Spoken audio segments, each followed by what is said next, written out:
So I want to tell you about how I think about the European debt crisis. And I want to cut through many details and just focus on what I see as the fundamental issues. So I'll describe the key questions that I think Europe faces today, and then I won't offer any advice. I'll give some historical examples that indicate that the problems that Europe faces today, another country has faced before. Let me describe the situation in Europe today, which you already know of. There's a monetary union that consists of, between different counts, 23 countries, if you include the Vatican. They all use a common currency. There's a European Central Bank. There's a very weak central government in Brussels, extremely weak central government, that has virtually no ability to tax or to spend. And there's a fiscal authority that lies, fiscal sovereignty, the ability to tax and spend, lies within these 20 or 23 governments. So it's a very weak central government. So with that as the background, Europe faces two fundamental questions today, and they're questions that are very old. They go back hundreds and thousands of years. The first question is this: should a government pay its debts? So should a government pay its debts? And then the second question is, should a central government in a federal or confederal system, should a central government bail out or pay the debts of subordinate governments?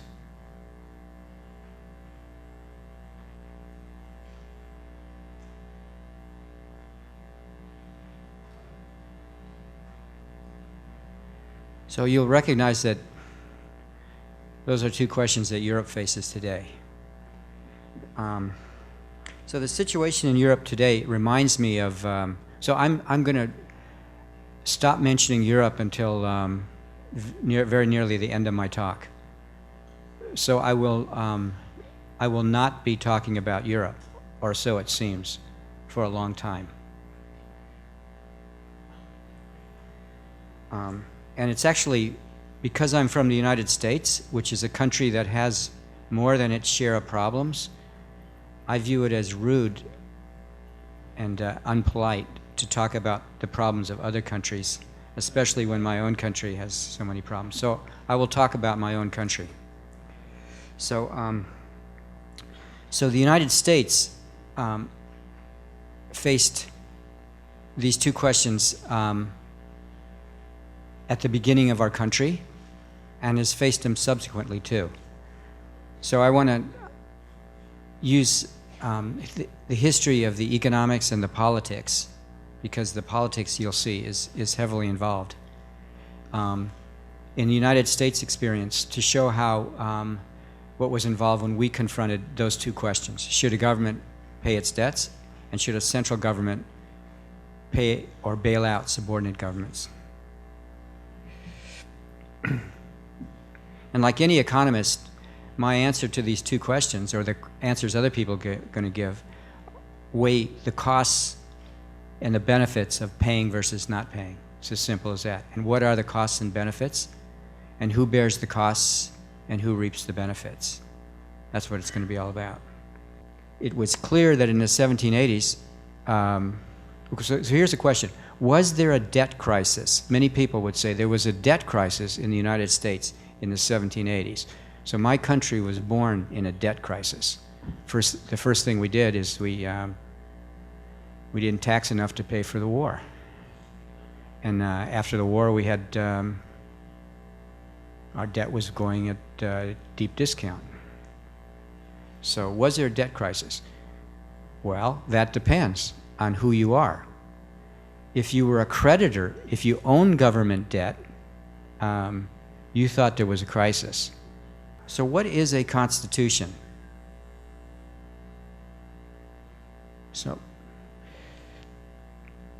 So I'll give you a definition that an economist would use. What's the Constitution or a set of arrangements? So I'm going to say it's a set of rules describing who chooses what when. Who chooses what when. So the Articles of Confederation, our first Constitution, was a set of rules that gave various powers to the states, withheld them from the central government. And under that Constitution, under that set of rules, our debt was just not going to be paid. And as I said, Ronald Reagan's dream, we were going to have a small government that couldn't tax, spend, or borrow, couldn't service our debt. Okay, so in the 1780s, there were some people who were roughly half, probably a majority of the country was happy with that, and some people were unhappy. And the people that were unhappy were the creditors of the U.S. government. When the United States Constitution did two key things. First thing is that it gave the central government the monopoly on the right to issue the one tax that raised revenue in those days, the tariff. So the tariff was taken away from these 13 governments. So don't think of Europe right now. But don't think of Europe. Think of the United States in those days. The main revenue-raising tax is taken away from the states. It's made illegal for them to do it and given to the central government. The ability to regulate trade is taken away from the 13 governments and given to the central government. That's a massive violation or change of the sovereignty of those individual states. And people at the time knew it. And then the second thing they did was the first Congress, and it was understood that this would be done in the Constitution. The first Congress completely bailed out, basically of the government debt at the time, about 2/3 was federal debt, but 1/3 was debt owed by these individual 13 states. The United States was born in a massive bailout, complete 100% bailout of the debts of all the 13 states. The central government assumed all of it. And Alexander Hamilton, in his report on public credit, explains why he's doing that. He explains the logic that George Washington did. And what they said is following. The central government now has the ability to tax, and we wanted to make it the interests of the creditors of all the governments for them to support legislation which will raise the tariff. It's not a protectionist tariff, it's a revenue-raising tariff, to raise enough revenues to service the government debt. So why, the first question, should a government pay its debt?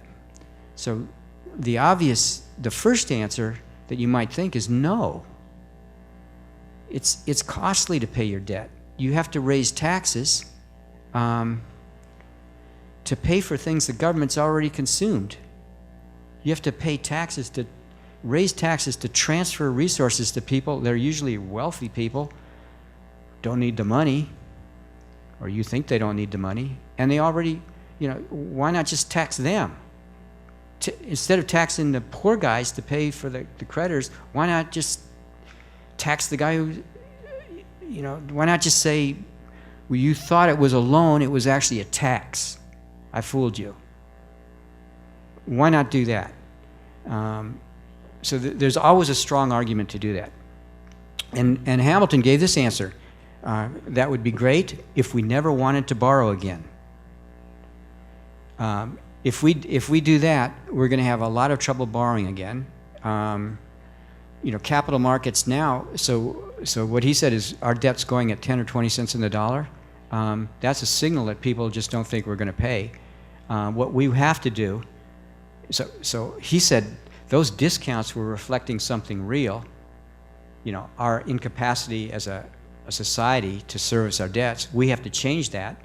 And the reason we want to do it is opportunities may come up or emergencies may come up where we want to access capital markets to borrow. And it's not a good idea always to run a balanced budget. because sometimes emergencies come up and you want to borrow. But to do that, you have to have a reputation for paying. So Alexander Hamilton was saying that. So that argument won the day. So guess what? Opportunities did come up. So in 1890, that's when Hamilton's bill of preserving the debt went through. At some cost, we started paying our debt. Those deep discounts, do not think of those Italian bonds and those Spanish bonds that are going at discount. Think of those US bonds. They went from going deep discount to going at par. We started paying them.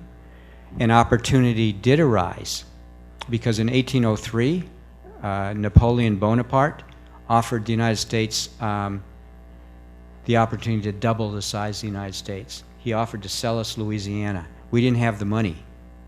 We borrowed it. And it was easy for us to borrow it because we had a reputation. So, so Hamilton's logic paid off. So the answer to the first question, should a government pay its debt? Well, it should pay it if it wants continued access to capital markets, if it wants to borrow in the future. If it never wants to borrow again, it's silly to pay your debt. Now the second reason, should a government bail out subordinate governments? Well, Hamilton gave the answer there. The answer is yes, because I want to take power away from the subordinate governments and give it to the central government. I want to make a grand bargain. I'm going to redo the Constitution, and I'm going to redo the arrangement so that the creditors of the individual governments become advocates. They abandon those individual governments. They don't care if they tax anymore.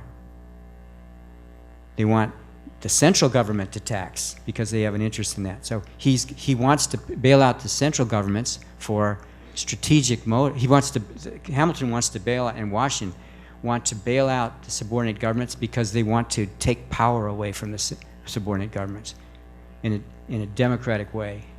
And that's the deal.